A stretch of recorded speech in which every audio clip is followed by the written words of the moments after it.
ভারতবর্ষে doctor B.R.. আম্বেদকরজি সম্মান সভা অনুষ্ঠিত হচ্ছে এবং আজকে আমাদের কেএনএসডি কলকাতা উত্তর শহরতলি জেলার সম্মানিত জেলা সভাপতি চণ্ডী চরণদার নেতৃত্বে আজকে যে সুন্দর সম্মেলন এবং মঞ্চে উপস্থিত আমরা অত্যন্ত সৌভাগ্যবান যে আমাদের মধ্যে আমরা পেয়েছি আমাদের অত্যন্ত প্রিয় দাদা সম্মানীয় সাংসদ, যার কথা যার বক্তব্য শোনার জন্য আমরা সবসময় টেলিভিশনের পর্দা আর টিভি খুলে রাখি এবং মোবাইল ফোন খুলে রাখি, সেই ডক্টর শৌভিক পাত্র মহাশয়। আমরা অত্যন্ত সৌভাগ্যবান যে আমাদের মধ্যে সম্মানীয় সতীশজি, সম্মানীয় মধুচন্দ্রাদি, সম্মানীয় আমাদের ডক্টর শরৎদত্ত দাস, সপ্তর্ষিদা, আমাদের সৌরভদা এবং আমাদের সামনে উপস্থিত তপশিলি সম্প্রদায়ের সমস্ত বিশিষ্ট মানুষ যারা এসেছে এবং আমাদের সংবাদ মাধ্যমের বন্ধুরা, সবাইকে অনেক অনেক ধন্যবাদ এবং কৃতজ্ঞতা জানাই। আমার এখানে আসলে আজকে বক্তব্য রাখার কথা নয়, কিন্তু মাননীয় সম্বিত পাত্রজি বললেন যে তুমি জেনারেল সেক্রেটারি, তাই তোমার কিছু কথা বলা উচিত। সেই কারণে আমি 5 থেকে 7 মিনিট সম্বিতজির কাছ থেকে চেয়ে নিয়েছি। আজকে আমরা কথা বলতে এসেছি সংবিধান নিয়ে, এবং যে সংবিধান নিয়ে আমরা বারবার পার্লামেন্টে দেখি আমাদের পার্লামেন্টের বিরোধী দলনেতা রাহুল গান্ধীজি কথায় কথায় পকেট থেকে সংবিধান বের করে তিনি বলেন যে ভাজপা, ভারতীয় জনতা পার্টি নাকি সংবিধান এবং ডক্টর আম্বেদকরজিকে সম্মান জানান। আমার অবাক লাগে। আজকে এই রাহুল গান্ধী, তিনি কি জানেন না যে তার গ্রেট গ্র্যান্ডফাদার কি করেছিলেন? তিনি কি জানেন না যে এতগুলো বছর চলে গেছে কিন্তু কংগ্রেস সরকার তারা আমাদের সংবিধানের প্রণেতা ডক্টর বি.আর. আম্বেদকরজিকে ভারতরত্ন দেবার কথা ভাবেননি। ভারতরত্ন দিয়েছেন আমাদের সম্মানীয় যশস্বী প্রধানমন্ত্রী অটল বিহারী বাজপেয়ী। আপনারা ভাবতে অবাক ভাববেন যে পার্লামেন্টে একটা ছবিও কি ছিল না জানেন? সেই ছবি লাগিয়েছেন আমাদের মাননীয় প্রধানমন্ত্রী মোদীজি।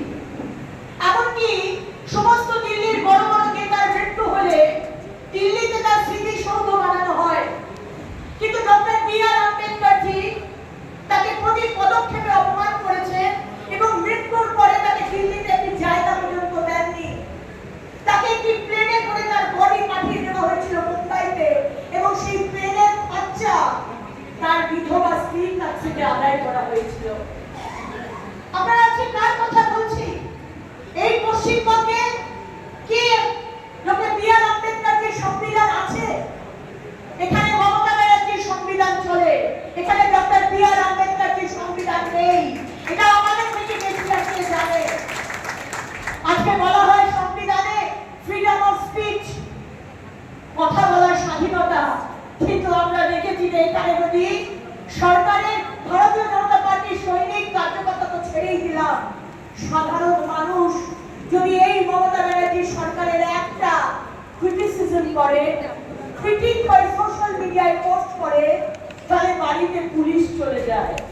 গ্রামে যদি আপনি থাকেন তাহলে আপনার গ্রামে মন্দিরে পুজো দেওয়া, বাড়ির সামনে কল থেকে জল তোলা, এমনকি বাড়িতে কারোর মৃত্যু হলে আপনি শ্মশানে পোড়াতে পারবেন না, কারণ আপনি এই সরকারের বিরুদ্ধে কথা বলেছেন।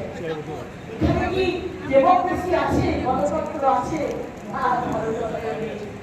এখানে ডক্টর বি.আর. আম্বেদকরজির সংবিধানে বলা হয়েছে কি কথা? Socialist, social justice, economic justice. কিন্তু আজকে আমরা কি দেখি পশ্চিমবঙ্গে?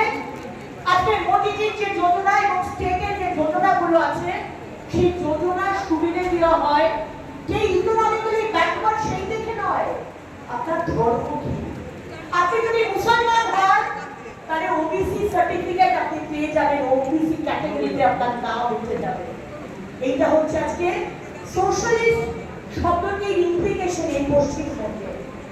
আজকে কথা বলা হয় সেকুলার, এই সেকুলার আর সোশ্যালিস্ট শব্দটি ডক্টর বি আর আম্বেদকর কিন্তু সংবিধানে দেননি, এটা পরে শ্রীমতী ইন্দিরা গান্ধী এমার্জেন্সির সময় চালাকি করে সেকুলার আর সোশ্যালিস্ট কথাটি ঢুকিয়ে দিয়েছিলেন। আর আজকে পশ্চিমবঙ্গে সেকুলার কথাটির কি অর্থ সেটা আমরা প্রতি পদক্ষেপে আমরা দেখতে পাই। আজকে দুর্গা পুজো করতে গেলে আদালতে যেতে হয়, আজকে লক্ষ্মী পুজো, সরস্বতী পুজো, কালী পুজো, এমনকি বাংলার টিচার চাইতে গেলে উর্দু টিচার দেওয়া হয়। আর উর্দু টিচারকে যদি আপনি প্রতিবাদ করেন তখন মমতা ব্যানার্জির গুলি খেতে হয়।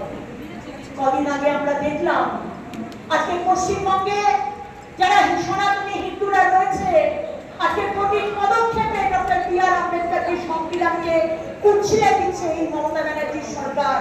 আর কদিন আগে মুর্শিদাবাদে আমরা দেখলাম কিভাবে এথনিক ক্লেন্সিং হলো। এটাকে দাঙ্গা বলে না, দাঙ্গা ওটাই হয় যখন হিন্দু মুসলমান একসাথে রায়ের লাগে, এটা দাঙ্গা হয়নি, এটা জেনোসাইড হয়েছে, হিন্দু জেনোসাইড। দেখে দেখে হিন্দুদের ওপর মারা হয়েছে। আর আপনি সেকুলারের কথা বলেন মুখ্যমন্ত্রী, আজকে বিধানসভার ফ্লোরে আজকে বিরোধী আমাদের মতো যারা এমএলএ আমাদেরকে কথা বলতে দেওয়া হয় না, আজকে কথা বলতে গেলে আমাদের মাইক বন্ধ করে দেওয়া হয়।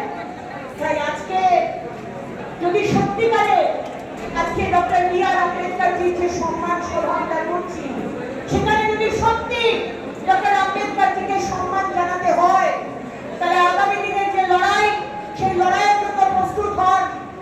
2026 আমাদের লড়াই এবং ডক্টর বি আর আম্বেদকরজির সংবিধান যাতে সত্যিকারে আমরা এই মুসলিমকে প্রতিষ্ঠা করতে পারি। এখানে মমতা ব্যানার্জির সংবিধান নয়, এখানে আমাদের ডক্টর বি আর আম্বেদকরজির সংবিধান প্রতিষ্ঠা করতে হবে। এবং আজকের এই মঞ্চ থেকে আজকের এই